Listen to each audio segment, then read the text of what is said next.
कालागढ़ नाम का एक छोटा सा गांव जो पहाड़ियों और घने जंगलों के बीच बसा हुआ था, अपनी रहस्यमय घटनाओं के लिए जाना जाता था। यह गांव बाहरी दुनिया से लगभग कटा हुआ था। गांव के पास एक पुरानी हवेली थी जिसे भूतिया हवेली कहा जाता था। वहां कोई नहीं रहता था और लोग उसे दूर से देखने मात्र से ही डर जाते थे। गांव के बुजुर्ग बताते थे कि वह हवेली सालों पहले एक समृद्ध व्यापारी की थी, लेकिन एक भयंकर दुर्घटना के बाद वह वीरान हो गई। तब से वहां से अजीबोगरीब चीखें, रोशनी और परछाइयां दिखाई देती थीं। गांव में रमेश नाम का एक साधारण आदमी रहता था। वह गांव का अकेला ऑटो ड्राइवर था और दिन रात अपनी पुरानी ऑटो चलाकर गांव के लोगों को उनकी मंजिल तक पहुंचाता था। रमेश की जिंदगी काफी सामान्य थी, लेकिन उसे पैसों की कमी हमेशा सताती थी। उसने भी हवेली के बारे में कई कहानियां सुनी थीं, लेकिन वह इन सब पर ज्यादा यकीन नहीं करता था। एक ठंडी और अंधेरी रात जब पूरा गांव सो रहा था, रमेश अपने घर के पास ऑटो खड़ा करके चाय पी रहा था। तभी एक आदमी उसके पास आया। उस आदमी ने काले कपड़े पहन रखे थे और उसका चेहरा अंधेरे में छुपा हुआ था। उसने रमेश से कहा कि उसे हवेली के पास जाना है। रमेश पहले तो डर गया, लेकिन जब उस आदमी ने भारी रकम देने की बात की तो उसने अपनी झिझक को पीछे छोड़ दिया। रमेश ने अपना ऑटो स्टार्ट किया और वह आदमी पीछे बैठ गया। रास्ता सुनसान था, चारों ओर घना जंगल था और हवा में अजीब सी गूंज थी। रमेश ने बातचीत करने की कोशिश की, लेकिन वह आदमी चुपचाप बैठा रहा।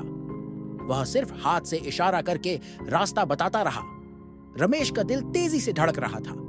जैसे ही वे हवेली के पास पहुंचे, रमेश ने देखा कि वहां गहरा अंधेरा था। अचानक रमेश ने महसूस किया कि पीछे बैठा आदमी गायब हो गया था। उसने इधर उधर देखा, लेकिन उसे कुछ भी नहीं दिखाई दिया। डर के मारे उसने जल्दी से ऑटो वापस मोड़ा और गांव की ओर भाग गया। अगले दिन रमेश ने यह घटना गांव के कुछ लोगों को बताई।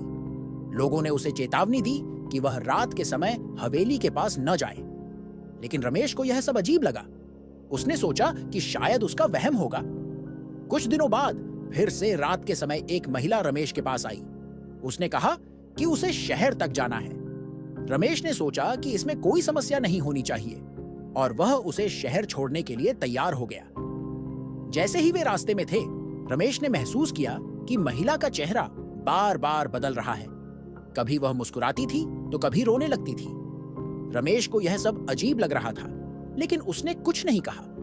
जब महिला शहर पहुंची तो उसने रमेश को धन्यवाद दिया और कहा, अब तुमसे दोबारा मिलेंगे।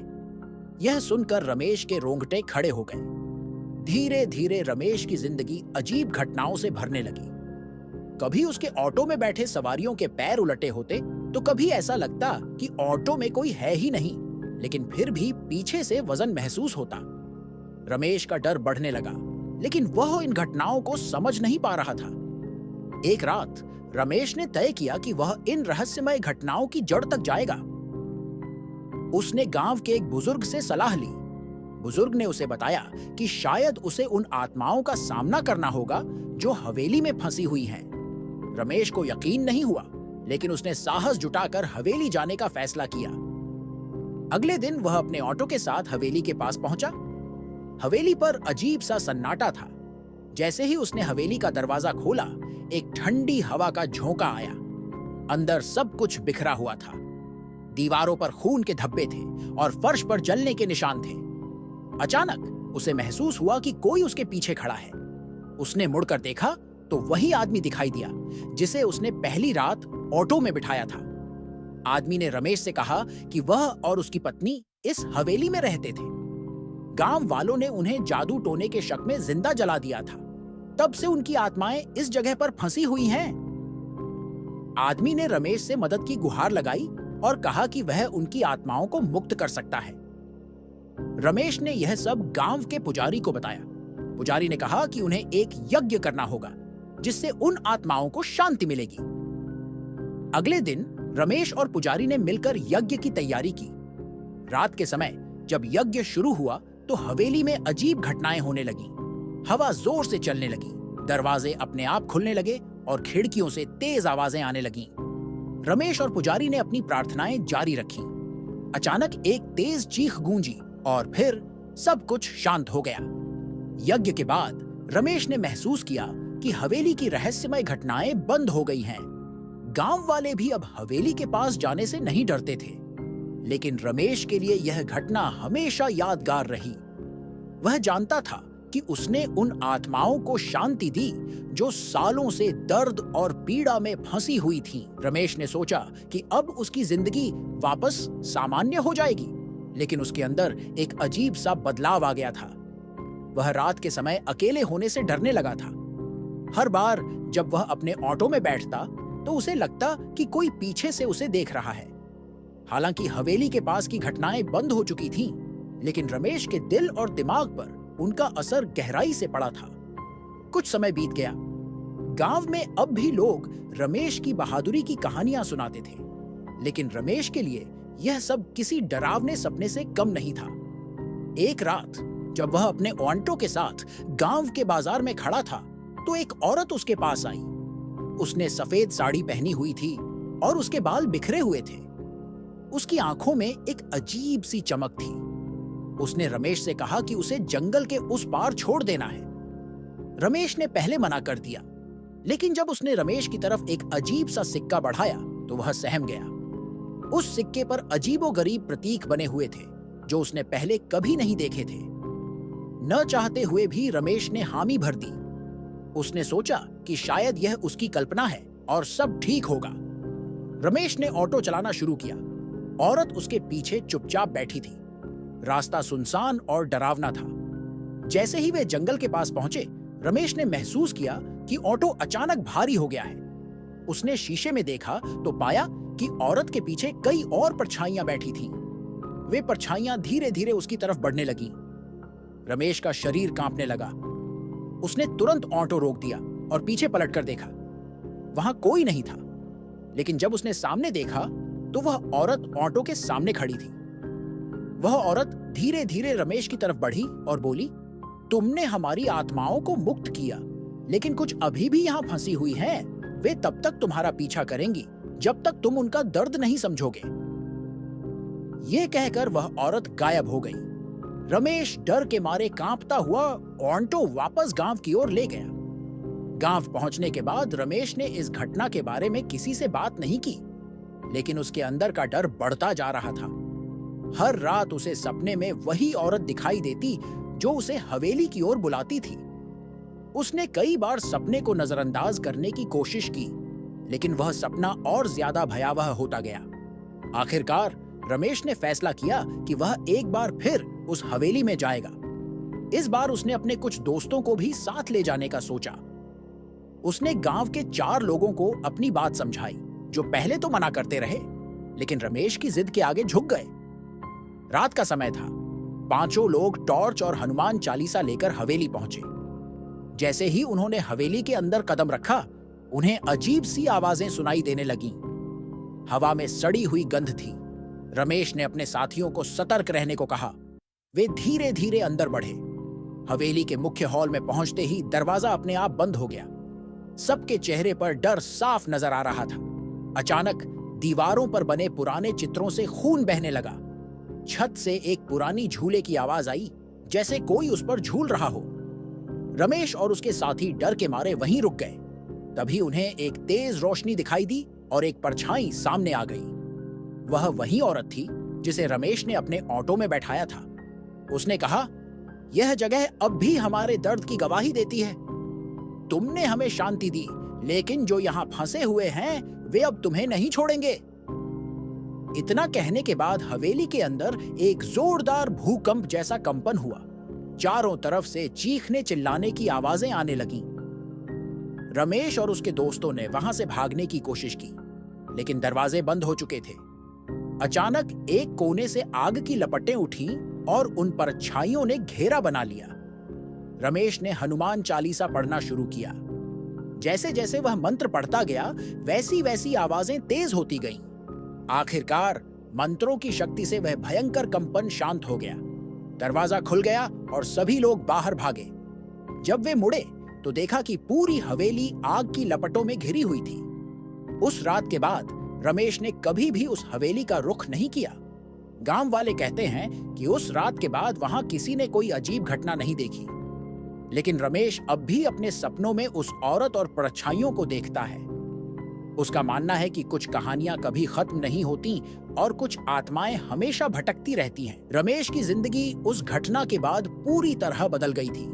गांव वाले उसे अब एक नायक मानते थे, जिसने अपनी हिम्मत से हवेली के आतंक को खत्म कर दिया था। लेकिन रमेश जानता था कि यह अंत नहीं था। उसकी रातें अब भी बेचैनी से भरी रहती थीं।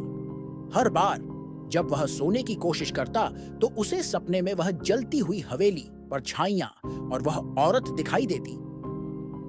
इन सपनों में अक्सर कोई उसे बुलाता, जैसे किसी अनजान जगह की ओर खींच रहा हो। दिन के समय रमेश अपने काम में व्यस्त रहता, लेकिन उसके अंदर हमेशा एक अजीब सा डर बना रहता। गांव में कुछ लोगों ने कहना शुरू कर दिया कि रमेश के साथ कुछ ठीक नहीं है। उसे अकेले में बुदबुदाते, हवा में बातें करते और कभी-कभी रात को जागते हुए देखा गया। उसकी हालत धीरे धीरे खराब होने लगी। एक रात जब रमेश अपने घर में सो रहा था तो अचानक उसकी नींद खुली। उसे ऐसा महसूस हुआ जैसे कमरे में कोई और भी है। उसने इधर उधर देखा, लेकिन वहां कोई नहीं था। फिर उसने खिड़की से बाहर झांका। उसे दूर जंगल की तरफ से एक हल्की रोशनी दिखाई दी। वह रोशनी उसकी ओर बढ़ती जा रही थी। रमेश का दिल जोरों से धड़कने लगा। अचानक उसे एक आवाज सुनाई दी। आवाज बहुत धीमी थी, लेकिन साफ साफ उसे उसका नाम पुकार रही थी। रमेश ने दरवाजा खोला और बाहर निकला। वह रोशनी उसे अपनी ओर बुला रही थी। उसने अपनी चप्पल पहनी और बिना सोचे समझे उस रोशनी के पीछे चल पड़ा। रास्ता घना और सुनसान था। चारों तरफ अजीब सी खामोशी थी। जैसे जैसे वह आगे बढ़ता गया, रोशनी और तेज होती गई। आखिरकार वह उसी भूतिया हवेली के पास पहुंच गया। लेकिन इस बार हवेली पूरी तरह से बदल चुकी थी। वह अब जलकर राख हो चुकी थी, लेकिन राख के ढेर से अब भी हल्की हल्की चिंगारियां निकल रही थीं। रमेश का डर अब चरम पर था, लेकिन वह जैसे किसी अदृश्य ताकत के वश में था। हवेली के बीच में खड़ा होते ही रमेश को चारों ओर से अजीबोगरीब आवाजें सुनाई देने लगीं। ये आवाजें दर्द से भरी हुई थीं, जैसे कोई मदद की गुहार लगा रहा हो। तभी जमीन पर एक दरार उभरी और उसमें से एक भयंकर रोशनी बाहर आई। रोशनी के साथ साथ कई परछाइयां भी उभरी। वे सभी रमेश की ओर बढ़ने लगी। उन परछाइयों में से एक ने आगे बढ़कर कहा, तुमने हमारी शांति के मार्ग को अधूरा छोड़ दिया। जो आत्माएं मुक्त नहीं हो सकी, वे अब तुम्हारे साथ रहेंगी जब तक तुम उन्हें पूरा न्याय नहीं दिलाओगे। रमेश डर के मारे कांपने लगा। उसने पूछा, मैं क्या कर सकता हूं, मुझे बताओ। परछाई ने कहा, तुम्हें उस जगह जाना होगा जहां इस सब की शुरुआत हुई थी। तुम्हें उन लोगों का सच उजागर करना होगा जिन्होंने हमें इस हालत में पहुंचाया। रमेश को समझ नहीं आया कि वे किस जगह की बात कर रहे हैं, लेकिन अचानक उसे अपने सपनों में दिखने वाले एक पुराने कुएं की छवि याद आई। वह जानता था कि वह कुआं गांव के जंगल के अंदर कहीं था। अगले दिन उसने तय किया कि वह उस कुएं की तलाश करेगा। रमेश ने अपने कुछ दोस्तों को इस बारे में बताया, लेकिन इस बार कोई भी उसकी मदद के लिए तैयार नहीं हुआ। हर कोई उसे पागल समझने लगा था। रमेश ने अकेले ही उस कुएं की खोज शुरू की। घने जंगल के अंदर वह घंटों भटकता रहा। अंततः उसे एक वीरान जगह पर एक पुराना और टूटा फूटा कुआं दिखाई दिया। कुएं के चारों ओर सूखे पेड़ और जमीन पर अजीब से निशान थे, जैसे किसी ने वहां कुछ खींचा हो। रमेश ने कुएं के पास जाकर झांका। अंदर गहरा अंधेरा था। अचानक रमेश को पीछे से किसी ने धक्का दिया और वह कुएं के अंदर गिर गया। गिरते ही वह एक अजीब सी जगह पर पहुंच गया। यह जगह किसी दूसरी दुनिया जैसी लग रही थी।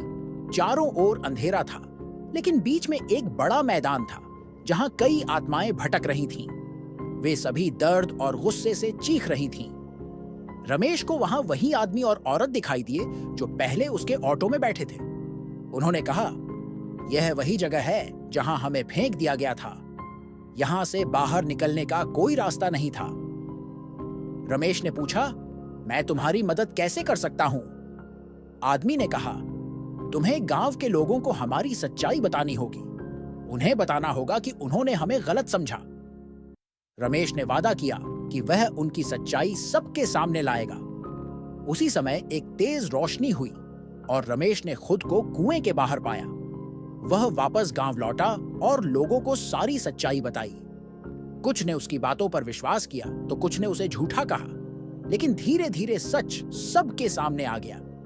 आखिरकार रमेश ने उन आत्माओं को न्याय दिलाया, लेकिन वह जानता था कि उस रात ने उसकी जिंदगी पर जो असर डाला था वह कभी खत्म नहीं होगा।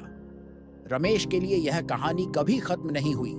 वह जानता था कि हर रात जब वह सोने जाएगा तो वह परछाइयां उसकी यादों में हमेशा बनी रहेंगी। अगर ये वीडियो अच्छा लगा हो तो लाइक करें, अपने दोस्तों के साथ शेयर करें और ऐसे ही वीडियो के लिए चैनल को सब्सक्राइब करें। धन्यवाद।